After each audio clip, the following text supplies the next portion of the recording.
Play ball. How you doing, baseball fans, and welcome to another edition of the Brushback with J.P. Ricciardi. I'm John Arezzi, and with me, as always, the former GM of the Toronto Blue Jays, former front office executive turned baseball analyst and podcaster, Mr. J.P. Ricciardi. Welcome, J.P. Hey, Johnny. How you doing? I'm doing okay. It was a very busy week in baseball with the trade deadline. We're going to get into that and talk about it. And I know you're doing some broadcasting. You're on Nesson again. So I think it was a busy week for you as well leading into this show. Yeah, it's been great. I mean, I was on Nesson, which is the big flagship of the Red Sox in Boston for the trade deadline. That was a great time, and got 4 games lined up for the AAA team starting tonight. So that's going to be a lot of fun as well. So staying busy and been following the trade deadline just like everybody else. So exciting to talk about it. Yeah, we're going to get right into it, JP. I mean, on the hot takes today, let's get right into it. And of course, Hot Takes is brought to you by Percy's Appliance Outlet, featuring brand name appliances at up to 80% off regular retail prices. They are Worcester's largest dealer of home appliances and electronics, serving Worcester for over 80 years. And they want to announce they could have a big, huge tax-free weekend coming up, the weekend of August 10th and 11th. There are huge deals to be had, including up to 60 months of no interest financing in the mattress gallery and no interest financing on appliances and so much more. You got to go to their website to check it all out. Go to Percys.com. That's PERCYS.com. Check out their tax-free guide for all the details, or give them a call at 508-438-6800. Don't miss the tax-free weekend at Percy's, taking place August 10th and 11th. Well, JP, the trade deadline has passed, and the amount of players changing teams was a record for a trade deadline. Over 30 trades took place on the final day alone. Let's talk about that, the biggest moves and the teams that benefited the most from this year's deadline. Your take on the flurry of activity this year, winners and losers. Well, I think it was. I think every team did something. Whether you were a team that was selling off, like the Blue Jays, or you were a team that was trying to add. My 3 winners are Baltimore, the Dodgers, and Houston. I think Kikuchi going to Houston, getting a quality starter that you could plug right in for a team that's really gotten hot in this. Basically, in the last month, they've been really hot. They've taken over Seattle. It's kind of going back and forth a little bit right now, but they put themselves in a position to have a really strong drive with a solid rotation. I don't think they really gave up a lot of prospects, so to speak.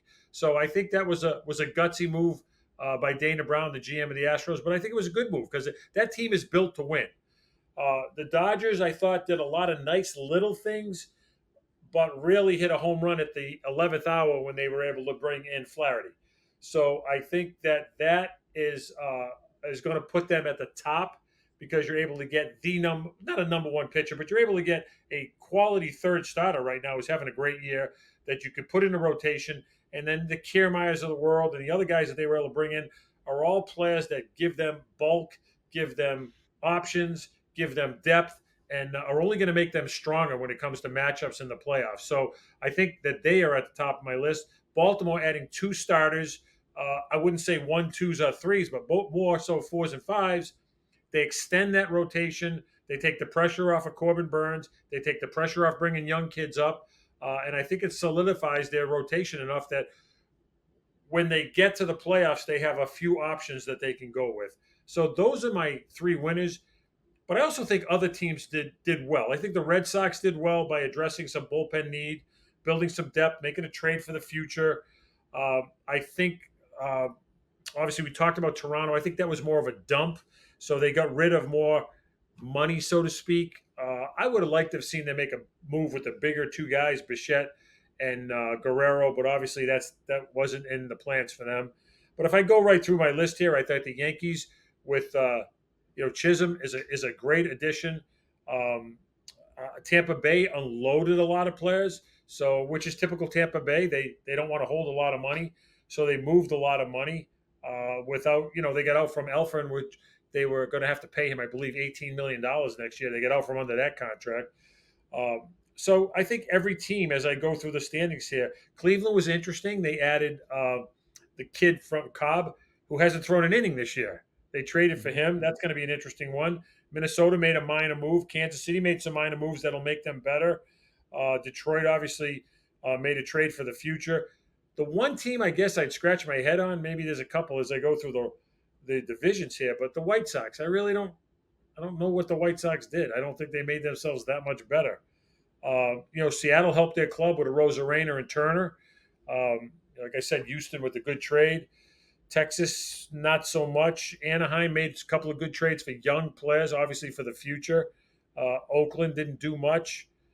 Phillies had solidified their club in a lot of ways. And, Atlanta brought back Soler. That was an interesting one. Your team, the Mets, are you happy with what the Mets did? Yeah, I am. A lot of Met fans may not be overly excited, but I think strategically, what David Stearns did is he added pieces strategically where he needed. He got some bullpen help. He got not a frontline starter, but they got that pitcher from Oakland to come in. They made a strategic move by bringing in an outfielder. What is his name? Escape me. Uh, but I think overall, I think the Mets They brought were Winkler in. strategic. Yeah, Winkler. Yes, Winkler was an adversary, a nemesis for them from Washington, and he's showed up, and the fans embraced him. The Met fans wanted, well, let's get this big guy, let's get that big guy. David Stearns, this was supposed to be an evaluation year for the Mets, and they've overperformed so far. So he added pieces, which I think is going to help. I think there's a good team chemistry there, so I'm excited about where it's going to go. And the one thing he did not do is he did not trade any of their top prospects. So that was the goal for the New York Mets this year, and we'll see where the rest of the season comes about. Right now, there's an energy with that ball club, and they're in the card hunt. They're right Well, there. They're right below the I'll be honest with Braves. you, They're John. right above Arizona. Go ahead. I'll be honest with you, John. No one really made a big trade. Outside of the No. Dodgers getting a quality starting pitcher, nobody really made a home run trade that you sat there and said, "Whoa, that's a big name going somewhere." I mean, I look at Yeah. Colorado; they didn't do anything. That's a team I don't understand. What are they trying to do? The Giants, I can't understand what the Giants are doing. They're trading money for a team that has every resource you could possibly want. The Giants can take on money, which they did this winter, which I thought they made a lot of signs that were questionable. They really didn't do much at the trading deadline. So that's a That's team that that I surprised scratch my. me. Yeah, that surprised me because they're only 4 games out of the wild Yeah, card very, right now. very, very surprising what they did. Um, I thought San Diego was very aggressive, and I take my Yes. hat off to Preller because, I know he's under a lot of pressure. He has to win, and I know he's been hearing that for a lot of years now. But one thing you got to say about Preller, he's not afraid to make deals, and he's not afraid to make deals and trade prospects, and he's been able to do that. So it's going to be interesting. I think San Diego, you'd have to put them in with those first three teams that I told you before. I think they have a chance to separate themselves. And Yeah. they're only 6 games behind the Dodgers in the West, and they have to play them a bunch of times. And they're right there in the wild card, and they got the closer. They got the top closer from Miami. So Tanner Scott going over there, and yeah, they made some really good moves, and I think the Padres are definitely going to be very competitive in the second half. But I did want to touch base with you about a couple of other. I think players that already have made an impact. And I have to bring up another trade that Miami made, sending Jazz Chisholm Jr. to the Yankees. And Chisholm has debuted at third base. But he made history for the Yankees because he hit 2 home runs in each of the first 2 games wearing the pinstripes, and he's played stellar defense. He seems to have been a little bit of a spark plug that they needed. Uh, Derek Jeter, when asked about Chisholm, said 2 words to Brian Cashman, the GM: "Get him." Now, Chisholm, I think, has is going to bring some life to the team, a little sparkle of energy. Of course, they got Judge, which is having a phenomenal season at 39 homers and 99 RBIs already, and Juan Soto performing, and you get Stanton back. And with Jazz there, who never really had the spotlight in Miami, and now going into the number one market, the media market, this could elevate him a little bit into a little bit of a higher level. What do you think? Well, I think it's interesting that he's playing third base. I'm checking the box score right now. He's 1 for 3 today with a run scored. Um, the trading deadline is it's a very tricky line to walk. And sometimes you make that trade that the guy comes in and he absolutely takes off. And Chisholm might be that guy. Tommy Pham might be that guy. They come in and they just hit the ground running and they become an amazing spark. And I'll share a story with you. In 2015, we were having conversations, and Sandy calls me up. I was on the road scouting. He says, "We have a chance to trade for Cespedes. What do you think?" I said, "Sandy, make the trade." He goes, "They want Fulmer." I says, "I don't care who they want." He says, "Well, how come you're so confident in this?" I said, "Well, here's why I'm confident. First of all, Cespedes is playing well. Second of all, we need bats. Third of all, we've been here 4 years, Sandy, and we're really not making much progress. We don't have a lot of money. We got a limited payroll in New York, and this is not going to last forever. So either we make a stand and try to take a shot at it, or we continue to go the same way. And if we continue to go the same way, the chances are, we're not going to be in New York much longer." So anyway, we go through a few days, and I won't mention names, but there's 3 or 4 guys that don't want to make the trade. And I was very adamant to make the trade. And I asked those guys, if you can guarantee me next year with Fulmer that we're going to be 3 games out of the East this late in July, then I'll tell you don't make the trade. But we need to make a stand. We need to send the clubhouse a message. We need to send the fans a message. We need to do something. If Fulmer becomes a Cy Young Award winner, he becomes a Cy Young Award winner. But we need to take a chance. So anyway, and I'm being very kind here because there was a lot more screaming and yelling going on. But anyway, we make the trade. Oh, plus the other thing I said, the Nationals are coming in for 3 games. We're 3 games behind them. What better time to get Cespedes? We make the trade. Cespedes comes in.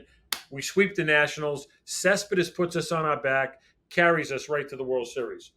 One of the best trade deadline moves I've ever been a part of.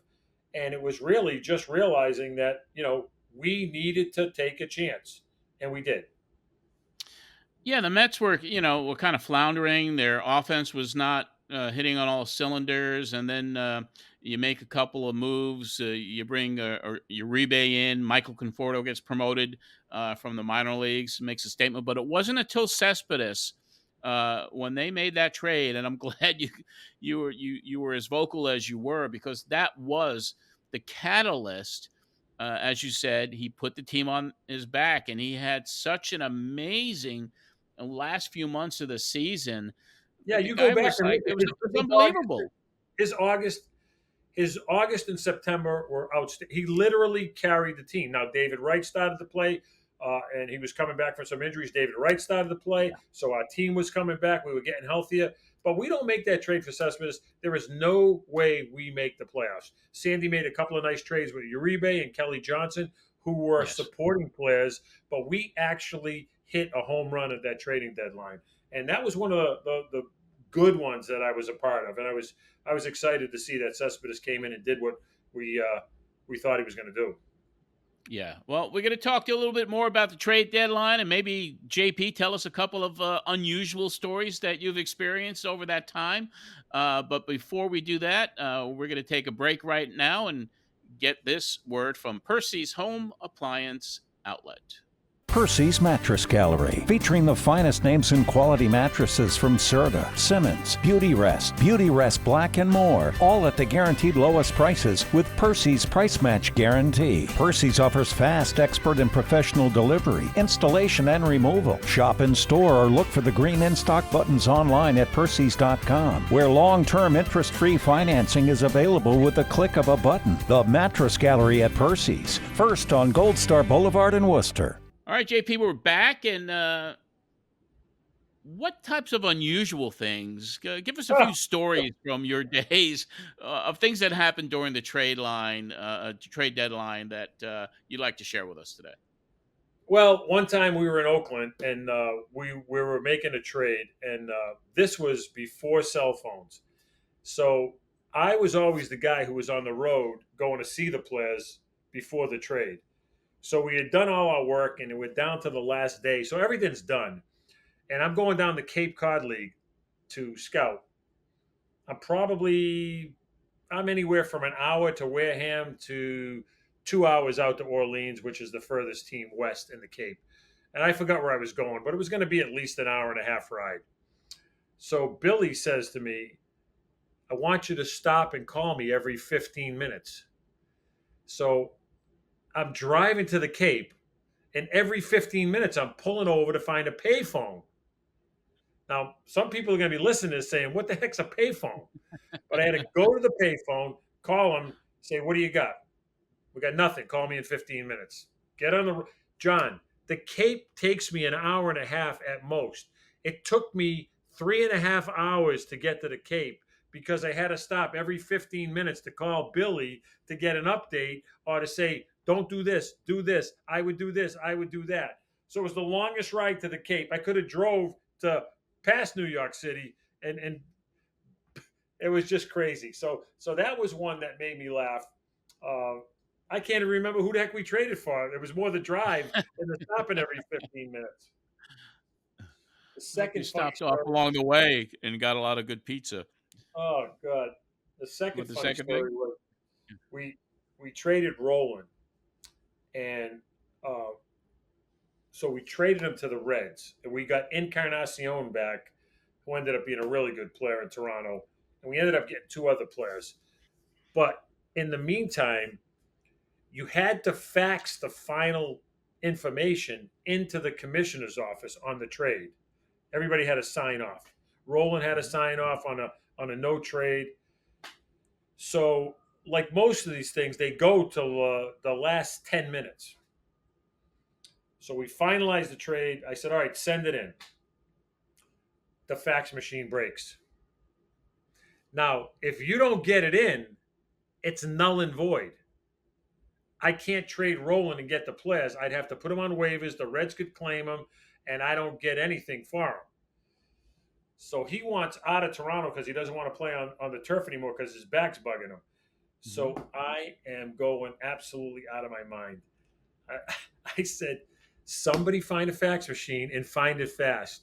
We ended up, we had to run down to ticketing, which was 3 stories down in the Sky Dome, to get a fax machine. We got it in with a minute to go. And we were Wow. holding it. Oh God, everybody was holding. I was screaming. I was yelling because Roland wanted out at that point. And what was I going to go do? Tell him because the fax machine didn't work, and you couldn't call the commissioner's office and say, "Hey, can you give us a mulligan on this? Our fax machine broke," and then we wouldn't have got any players.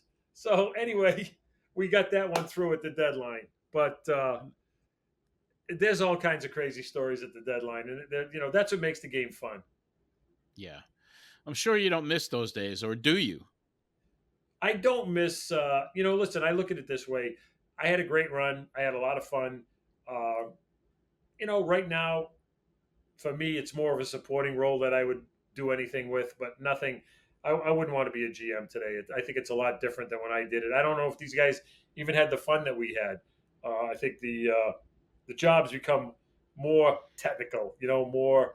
It's almost very sanitized, so to speak. There was a lot of characters when I was a GM. There's a lot of characters that you dealt with, and so I don't know if that will ever be replicated. But I don't miss. I don't miss that. I don't miss what the games become now. I don't know if I'd be happy dealing with the stuff they have to deal with.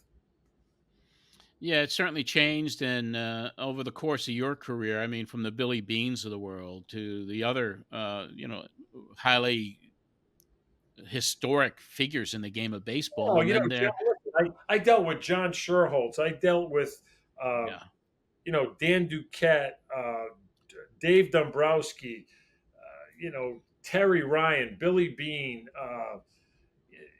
just so many good guys that were running teams at the time that were just, you could call them up. Bill Stoneman in Anaheim, just Billy Bavasi, Pat Gillick. These are legends in the game, most of them, and and they were easy to deal with because they were baseball people, and you could pick up the phone and talk to them. You didn't have to send a text, and talking to people. Brian Sabian. I mean, I keep thinking of all the names. Kevin Towers. Um, just so many really good people that were baseball people that you could talk on the phone and get a deal. I made a trade with Brian Sabian one time, and we got Jeremy Accardo for Shea Hillenbrand. We had designated Shea Hillenbrand for assignment. They needed a bat. They wanted Shea Hillenbrand, and I wanted Accardo. So they said, we can't trade you Accardo because he's a big piece of our pen.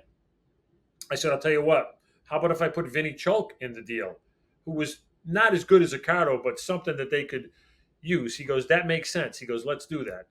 So you had personalities that you could deal with. You had relationship with people. I don't know if the game is like that today, and I think everybody has to win the trade. They're looking from the same playbook, and I think that's why it's harder to make trades. That's why I think you don't see any blockbusters right now. Yeah, there certainly that seems to be days of the past. So you don't really see major big blockbusters anymore. But JP, I want to do one other topic with you. But first, I want to tell everybody about our friends over at the Bravehearts. The Worcester Bravehearts. They're such a great organization, and they got a big promotion coming up this weekend. If you're looking for affordable family fun, you've come to the right place. It's the last chance of the regular season to check out the four-time Futures Collegiate Baseball League champion Bravehearts. Two big promotions coming up.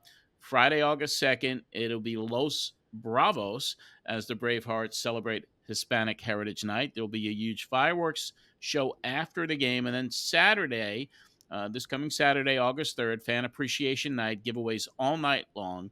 Go to Bravehearts on Instagram at Woo Baseball and go to Worcester Braveheart Store to get your tickets to the final weekend of the season to catch the Bravehearts in action today.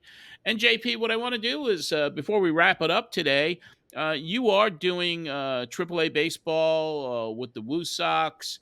You're certainly familiar with the Bravehearts. So tell us about this transition. You're in the major leagues for all these years. You decide that after 43 years, you take a little bit of a break, but you're back in the booth. Tell us the experience now of being able to see some great prospects with the Woo Sox and the things that you're doing today that really give you this continued passion for the game. Well, I've been very blessed, John. I've been in professional baseball at the highest level for a long time, but I've never lost my feel for scouting. I've never lost my feel for wanting to teach. I coached a lot of years in the minor leagues. So I help a baseball team, an AAU baseball team in the local area called Evolution Baseball. It's run by a guy by the name of Phil Price, who does an amazing job with an amazing program. I help them out, and that's a lot of fun, giving back to the kids, watching them develop, being able to help them with instruction, whether it's catching, infield play, hitting, whatever it is. It's nice to be able to give back and see the young kids, see the light bulb go off on a couple of things. So that's been a lot of fun. I've been doing the AAA baseball with the Woo Sox on television for Nesson, sometimes Nesson Plus. I've worked with some amazing guys over there, some really good young broadcasters that are going to end up in the big leagues at some point. And that's been fun because I find doing the games, whether it's television or radio, it's basically scouting, but being able to talk out loud. Like you're sitting at the game, scouting the game, and instead of keeping all your notes and keeping everything to yourself, you're able to share what you're seeing, the development, game situation, what could have happened here, what the manager's thinking. So that's been a lot of fun. Recently, I was with Nesson in Boston at the trading deadline with Tom Caron and Rob Bradford, and that was a great experience. It was nice to go back to Fenway for a day, and that was a nice experience to be able to comment on what goes on at the trading deadline.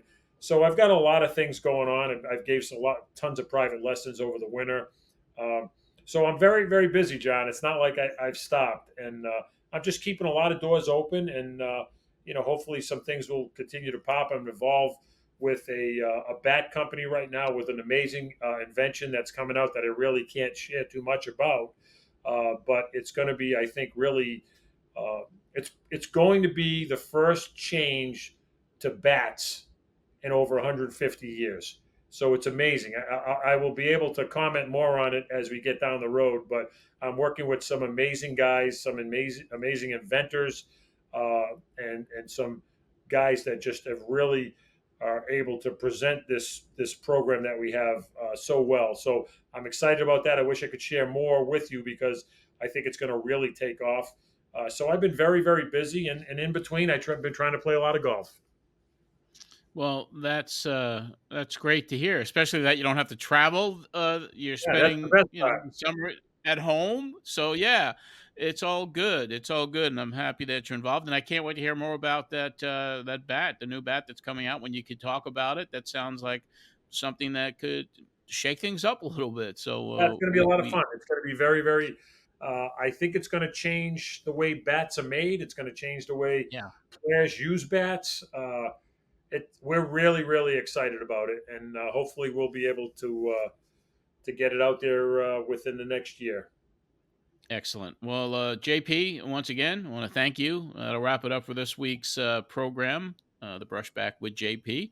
You could follow JP on X and Instagram at Ricciardi or Ricciardi JP. That's RICCIARDIJP. And that is on X and also Instagram. And we have the YouTube channel as well, because all of these broadcasts are on YouTube. Just go to youtube.com/brushback with JP. Subscribe to the channel, and you'll be notified when new episodes come out. Until next week, when we return, this is John Arezzi for JP. Have a great week, everyone.